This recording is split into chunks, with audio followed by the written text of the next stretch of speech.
Sa kabila ng pagpili ni Olivia na hindi sabihin kay Tanggol ang totoo na sa kanyang pagkaakala din habang buhay niya itong may tatago, ngunit sa kabutihang palad ay nalaman din ni Ramon sa huli. Samantala, balak na nila Tanggol na gantihan ang pamilyang Guerrero, ngunit hindi sa marahas na paraan kundi gamitin umano nila itong si Lucio, lalo na itong si Olivia. Sa kabilang banda, nagsisisi naman itong si Olivia sa hindi niya pagsabi kay Tanggol at Julio sa gagawin ni Roberto na sa kanyang pagkaakala din si Tanggol lang ang mapupuruhan sa nangyaring gulo. Para siya ay makaganti naman kay Roberto ay balak niyang ilabas ang ibang lihim pang tinatago ni Roberto, Gustavo at Chucky. Kampante itong si Olivia na pag-usapan nila sa kanyang kanang kamay ang pagbigay ng babala ni Pilar sa kanya sa gagawin ni Roberto kay Tanggol.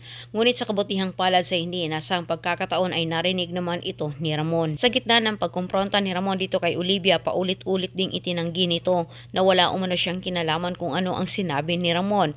Mali umano ang narinig nito. At para hindi maatsapwera naman itong si Olivia sa mansyon ay ginamit naman niya itong si Julio. Samantala, imbis motibo ng pamilyang Guerrero na sirain ang pangalan ni Tanggol ng tuluyan, taliwas ang nangyari sa kanilang inasahan bagkus ang pangalan nila ang nasira. At samantala, agad namang masamang ibinalita ni Roda dito kay Tinding ang nangyari kay Tanggol at walang iba silang pinagdududahan kundi ang pamilyang Guerrero ang nagtangka sa buhay ni Tanggol. Naalarma naman itong si Tinding, siya'y nagpanik, kinakabahan sa posibleng mangyayari sa susunod. Sinasabi sa isip ni Tinding labag man umano sa kanyang kalooban pero kailangan umano niyang mapigilan na madedo ni Gustavo ang sarili nitong apong si Tanggol. Dagdag pa ni Tinding kung kinakailangan na umano niyang ipagtapat kay Marites at Tanggol na ang dalawa ay may dugong Guerrero, kailangan umano niyang sabihin ang totoo.